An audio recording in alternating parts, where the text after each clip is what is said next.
Chromosomes. Little strands of nucleic acids and proteins are the fundamental genetic instructions that tell us who we are at birth. Most people are born with 46 chromosomes, but each year in the United States, about 6,000 people are born with an extra chromosome, making them a person with Down syndrome.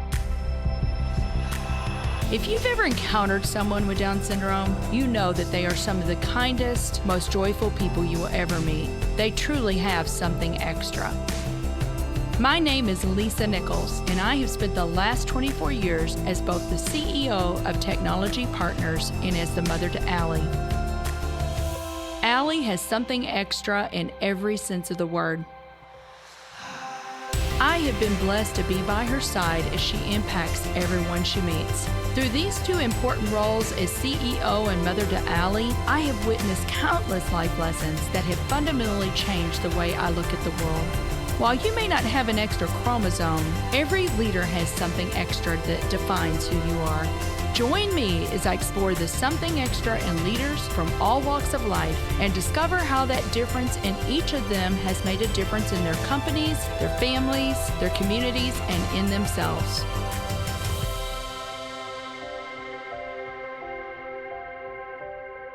I'm thrilled to have Jonathan Kaiser on the show today.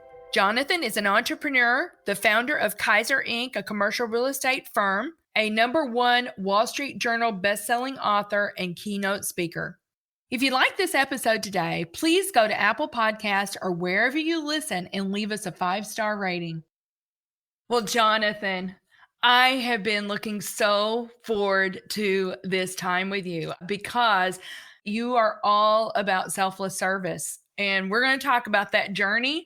But you know what? I'm so excited about our listeners getting to know you, but I'm also excited about serving our listeners because I think your message is so powerful. I have a friend that talks a lot about force multipliers. And I was thinking about that this weekend, and I was thinking servant leadership, selfless service, I believe is a force multiplier. I agree. So we've got so much that I want to talk about. But, you know, before we get started, this is so paramount to really our discussion today. You grew up a little bit differently. You grew up as an MK, as a missionary kid in Papua New Guinea.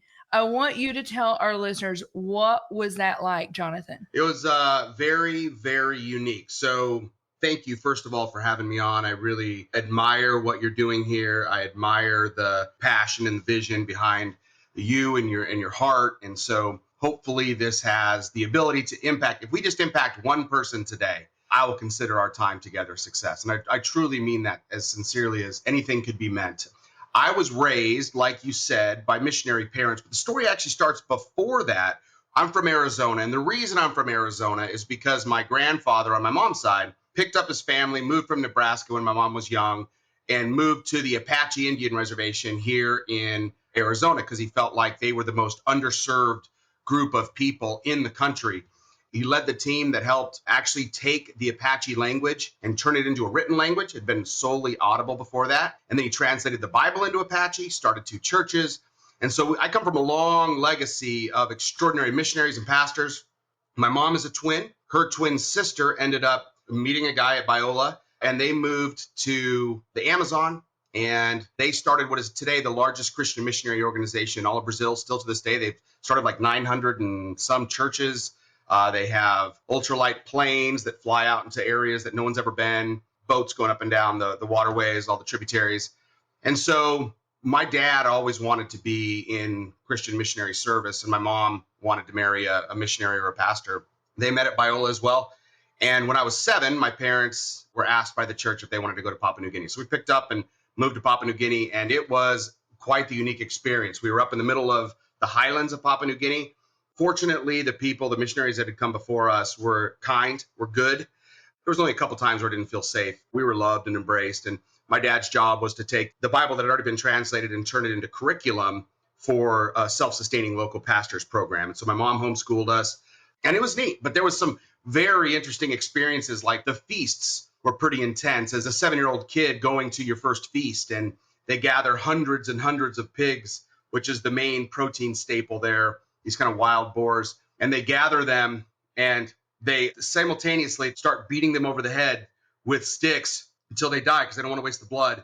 And then they turn them over the fire and burn all the hair off. So you can imagine being a 7-year-old kid and the smell and the squealing of these pigs and all that. Then they cut off their heads and they stick them on stakes. So there were some interesting experiences like that. But for the most part, for me, it framed this sort of mindset that I get what it's like to live in cultures that are not America. You know, a lot of us are very US centric or at least European centric. And, you know, for me, I really get the sense of there's a lot of different people that live a lot of different ways in the world. Yeah, I don't know. I hope you don't have any PTSD from those experiences. Just hearing you talk about the pigs, I'm like, ooh, I'm not sure. But you know, the point here is, though, Jonathan, you said really your parents really didn't have a lot, but you were wealthy compared to what you grew up with and the people there. So, you know, there were a couple key lessons and principles that you said you learned from that. You tell a story, Jonathan. I'm thinking in particular of one story that you tell about wanting a bicycle. All I wanted was a bike. I just longed for it. That and bubblegum. Couldn't get the basic things that we here as Americans take for granted. So I longed for a bicycle, and I asked for a bicycle, and I prayed for a bicycle. And about once or twice a year, a huge crate of donations would come from the States. And so every time I'd be keenly aware of what was coming out of it. And one time a bike was brought out of it and I was so excited and it was my size and everything. The only problem was it only had one pedal. And, you know, that was why it was donated, right? Because it didn't have another pedal. So everybody tried to help. I even tried like shoving sticks in there. One of the local guys that was good at welding, he tried welding a metal bar to it. Nothing worked. So I was basically one pedal short of a bicycle. An interesting aside is someone that read my book sent me a pedal. So I still have a pedal today in the Kaiser offices where she said, hey, I know you didn't get that pedal when you were a kid, but here's that pedal that you always had. So I display it proudly as that's the pedal I wish I'd had as a kid. But it's a good reminder, right? Because you said you learned the disappointment when you don't get something that you're really wanting. I mean, you learned so many lessons there. I will tell you something, reading your book, I seriously got teary-eyed when I read about your parents, just the loving, giving people that they were. And you talk specifically about your mom and how even a traveler, your mom invited in to dinner, and it turned out that this traveler was a vegetarian and your mom had prepared this big meal, you know, and how almost disrespectful he was of your mom and didn't really appreciate the meal. But your mom just very graciously went to the garden, got something to make a vegetarian dinner. And tell me a little bit about your mom, because I was very struck by her. Yeah, my mom is literally the most selfless person I've ever met. And her whole life, she's been that way. She is dedicated to others. And so, whereas, as you read in my story, when we came back from overseas and I had this kind of awareness for the first time that we were poor, I was raised with more love, more support, more you can do it, more attention. You know, I was given so much love from my mom. And you think about the things that you learn, right? Everybody tries to teach their kids a moral compass. It's one thing to tell your children something. It's another thing to show them something. And so to watch my mom never react negatively, never say an ill word of anyone, never allow herself to have hurt feelings that she projected on other people. It was an extraordinary example. And still to this day, there's a reason why she's beloved by my whole family, by my kids. My friends used to say, like, your mom is the greatest person ever. And the reason was not that she had the greatest personality, which she does, but it wasn't any of those things. She was just pure love and service. We had refugees coming over from Afghanistan and from Croatia and Bosnia, you know, and she would just adopt them and bring them into our family. And my dad as well, you know. And so for me growing up, didn't have money, but I grew up with this really clear example of what really matters, of family, of love, of service, of the things that some people call the squishy stuff. But as you and I know very well, they're the things that really matter. And fast forwarding, without stealing the punchline, now my whole mission in life is to take all those things I learned from my mom and demonstrate that even in arguably one of the most cutthroat industries in the world, commercial real estate brokerage, you can actually be successful doing the same things. That's the perfect segue. So you came back to the States and just realized, I mean, you guys were incredibly poor. I mean, my mom was cutting my hair. She wasn't that good at it, and I had a bowl cut. And I looked ridiculous. You had one pair of jeans. Let's just set it up here for our listeners. I mean, we're talking really, really poor. But I think you worked for a pizza company, I want to say in high school. And at one point your dad said, Jonathan, I think you can do so much more with your life. What are you going to do with your life? And you go, well, this pizza gig is going pretty well. I'll just keep doing that. And he goes, no, I think you should be an attorney. So you kind of went down that road for a while. And then a professor spoke into you. And Tell me just a little bit about that. What did he speak into you? And then how did you pivot from there? One, I'm humbled by the fact that you read my book with such attention to detail, right? A lot of people read and skim. So thank you for caring enough. When my dad said, hey, you're pretty good arguing, you should be an attorney, I don't know if it was necessarily a compliment, but it certainly changed my life's trajectory, because up until that point, I didn't have any sense of I could be much more than a delivery guy. You think about the rich dad, poor dad stuff. I was never taught the success principles. I was taught the love and serve and give, right? I was taught the stuff that really matters, but I didn't know how to turn that into dollars. And I didn't know how to think big about what I could potentially do in my life. To them, thinking big was serving others. Like that was the ultimate thinking big.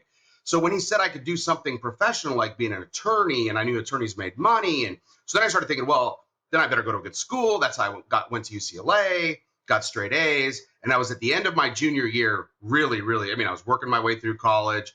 I was not interested in taking any more college than I had to. I wanted to get out and get into the workforce. My favorite professor said one day, I know you're focused on being an attorney, but I don't think you'd really like it. I think you should do something more entrepreneurial. And that was the first time I'd even heard the word entrepreneurial, to be honest. I mean, other than maybe in a casual conversation, but I never really thought about what it meant or how it would apply to me. And so that started me this whole new process. And I stumbled into commercial real estate because a buddy of mine said, hey, you want your own private jet someday? And going back in the story, so here I am, missionary kid, 11 years old, straight off the mission field, living in a trailer down by the river in rural New Mexico. And I make a decision. I remember looking in the mirror and I said, I'm going to be rich someday. I do not like this being poor stuff. I'm going to be rich. So when a buddy of mine in college said, you should do commercial real estate, you'd be good at it and you could make a lot of money, I dived right in. But as I dived in, I realized really quickly, wow, this is a cutthroat, take no prisoners industry, and for me, having grown up the way I'd grown up, I associated love and service, right? All the things my parents modeled for me, which today I'm very, very grateful for, but back then I had very limited appreciation for, to be honest, that I associated with being poor. And so if I'm going to get ahead, I got to become like these guys. So I became like those guys. But as you can imagine, Lisa, I was miserable, right? I was misaligned with my core values, but I felt trapped because I didn't know of a different way. Absolutely. Well, I'm going to read something here from your book, but you said that there was a gentleman, a white-haired, seasoned veteran broker that pulled you aside after your first few weeks. And he said to you, he said, Jonathan, you seem like a sweet kid. My one piece of advice for you is to watch your back. This industry is full of sharks and every man is out for himself. Nice guys get trampled in this industry. You're going to need to look out for number one and play the game if you ever expect to survive in this crazy, vicious industry. This was the senior guy in the office who has had a very high moral compass from where I sat, right? And so if that's the advice coming from someone who I aspired to be someday, I took that seriously. And you became that. And you got stories, the story of Judy. And you really clearly paint the picture for the reader that, yeah, I truly was that ruthless. And you were rookie of the year. You were incredibly successful. But as you said before, it didn't feel good because it was completely misaligned with who you were as a person. So you end up having a life interruption, but you ended up going to a conference in Miami and you heard a speaker. And that speaker changed everything for you. But we'll get to that after we take a quick break, and we'll be right back with Jonathan Kaiser. Are you a rising IT leader? Could you benefit from a network of like-minded peers? Let me introduce you to the St. Louis Technology Leadership Experience. This one-of-a-kind program gathers cohorts of IT professionals for 3 workshops: pure small group problem solving, one-on-one mentoring by IT executives, and multiple networking events. You will be prepared for your next steps as an IT leader by gaining core leadership competencies and a strong, powerful network of peers. To apply for our next TechLX cohort, visit tpi.co/TLX. So welcome back to the Something Extra podcast with Jonathan Kaiser. So Jonathan, we kind of left our listeners with a little cliffhanger. You went to this conference in Miami, heard a speaker, and there was a transformation that went on in you. Tell us the story. So I go to this conference and you have to sign up for different classes. We've all done this, different breakout sessions. My breakout session that I picked was called networking, right? And so networking is a pretty amorphous topic. I had really no idea what that was going to be. But as I got into the room, I started to hear things that were unusual.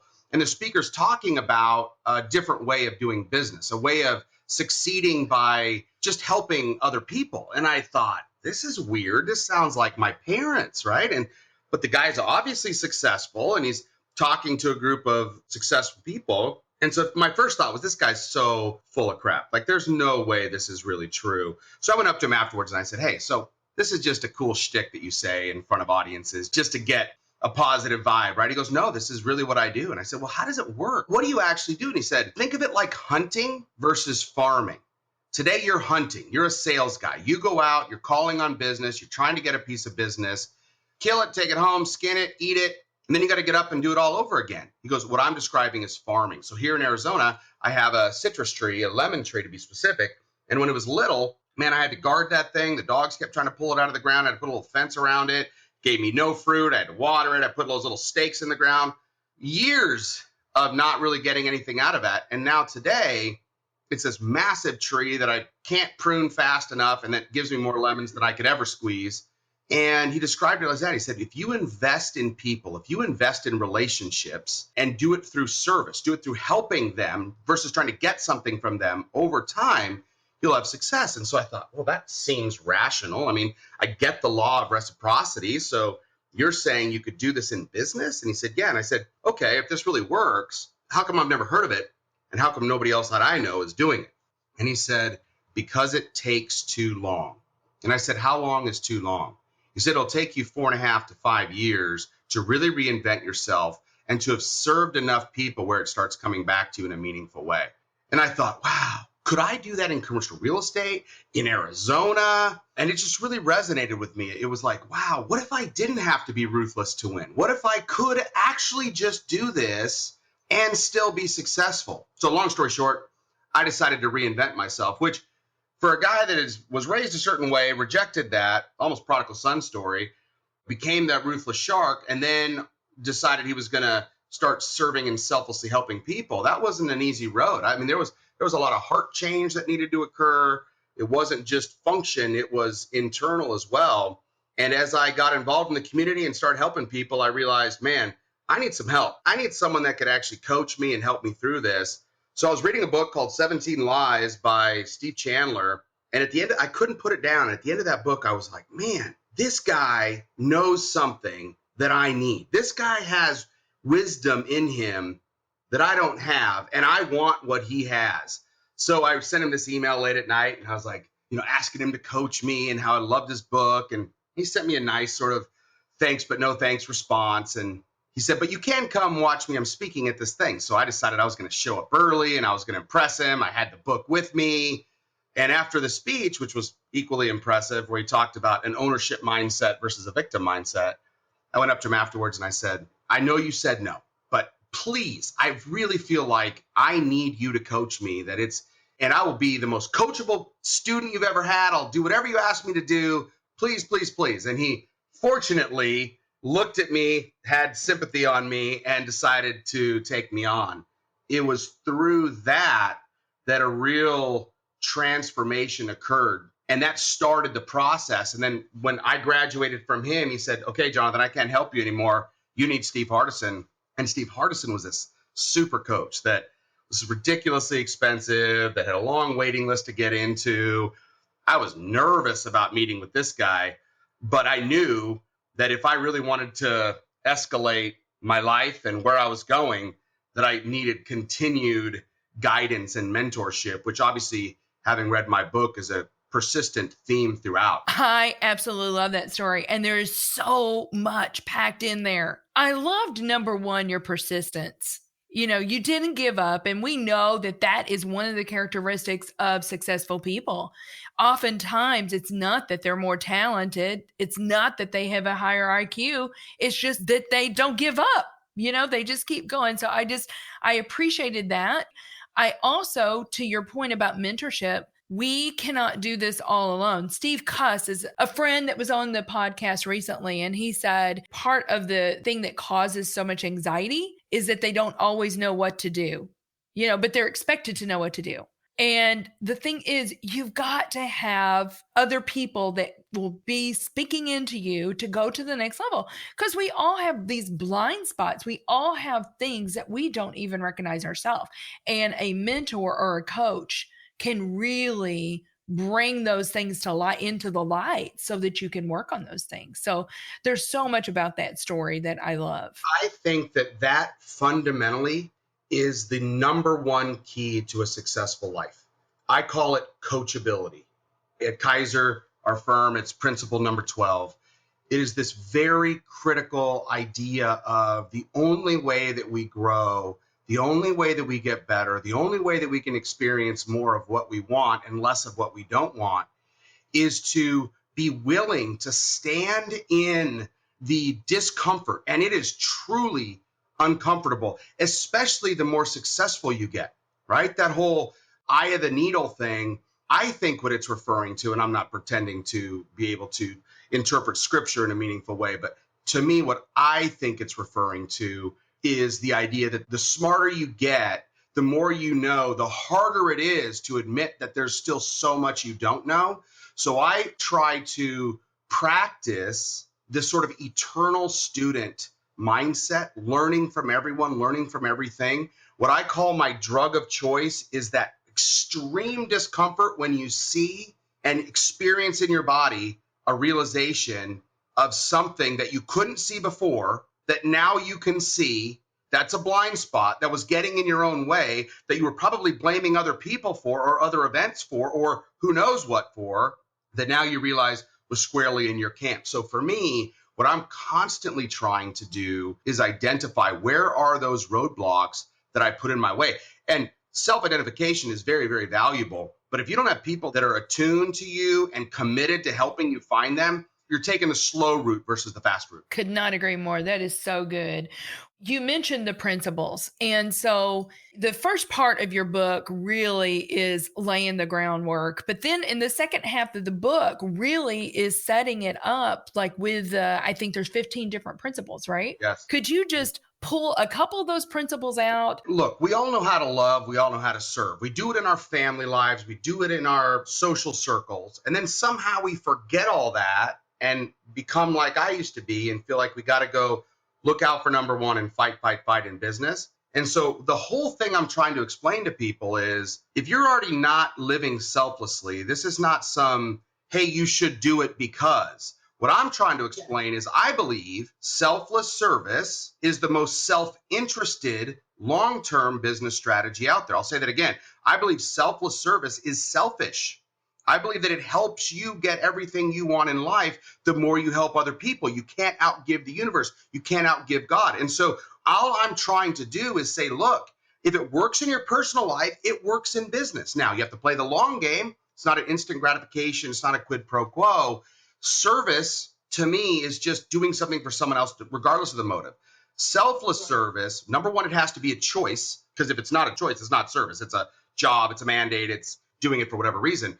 But if you could actually disassociate whatever the outcome is with whatever it is that you're doing and just do it for the purity of it, that's where the value is unlocked. And so as I was building this practice within a traditional firm, I hit this point where I had an epiphany where I realized that what I was doing was potentially scalable. What if I could teach other people how to do this? And what if I could show other people? So then I thought, well, if I was going to do this, what would be kind of the utopian? What would be like the world's greatest commercial real estate firm? And how could I create that? So I started making this list of all these things. I wrote all these lists of things that weren't great, things that were great. And out of that, we created our 15 core operating principles, which really guide our firm today. And a couple of the ones that I find most meaningful is number one, we never punish mistakes. If you think about the traditional corporate environment, people play it safe and are constantly hedging and are constantly looking over their shoulder because they're living in self-protection mode versus this idea of we encourage bold action and we're not afraid of making a mistake. We never punish mistakes, but rather embrace them because to fear mistakes makes a person timid and keeps them out of bold, fearless, massive action, which is precisely where value is created. Another one would be being present. People ask me a lot, like, what does selfless service actually look like in business? And I say, well, it depends, but imagine if every interaction you had with another human, you don't have to change your whole day. This isn't like go sitting on the street corner and just asking everybody that walks past you, how can I help you? Although that'd probably get you on TV and it'd probably be good for your business too, but that's not what I'm describing. I'm just describing that as you interact with people, as you connect with people, you have to be present enough to actually listen, to ask quality questions, and to identify 3 ways that you could actually help that person. 3 distinct ways. If the listeners just did that one thing, boil it all down, take every interaction you ever have with another human being, be fully present and ask good questions and make it all about them, not about you, and walk out of that conversation with 3 distinct ways that you can help them in a way that does not have to come back to you. Just serve help. Sometimes it's their kid. Sometimes they need a connection. Sometimes it's a book. Sometimes it's whatever it is. Try to find 3 ways, do those things, rinse and repeat, do it everywhere you go. And over time, you've helped so many people with the magic power of 3. You create this momentum of people trying to help you in return. When I launched the firm, Lisa, I thought that I would basically alienate 80% of people who would think that me saying love and serve in a commercial real estate brokerage firm was quasi-insane. And what I found was that it was actually the opposite. About 20% of people still think I'm insane, and I respect that, and I get it. It's unique. But most people really resonate with this and say, man, that really is what's missing. And so my mission now is, sure, I want to change the commercial real estate industry. We're trying to be a light on the hill, and we're imperfect. You know what I mean? We're learning as we go as well. So I am in no way, shape, or form claiming to have it all figured out. If anybody's hearing that, it's not true. But what everybody knows about me is that the people here at Kaiser, we live to serve. We live to help. And imagine if I can do it in commercial real estate brokerage, arguably one of the most cutthroat industries in the world, any business could do it. So you ask, why I wrote the book? I wrote the book not because I got a bunch of extra time laying around. I wrote the book because I'm up to a mission, right? My mission is not just to make Kaiser the most extraordinary commercial real estate brokerage firm that ever existed. My mission is not just to have the Kaiser Institute train, empower, and ultimately certify the next generation of selfless leader. My mission is to change the business world through selfless service. Imagine with me for just 20 seconds.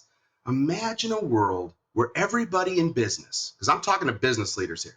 Imagine if everybody in business, instead of withholding the good they could do for other people, imagine if they just tried to help everyone they could. Imagine if they unlocked the good they could do for others in the world and stopped hoarding, stopped withholding. Imagine what we could do in this world.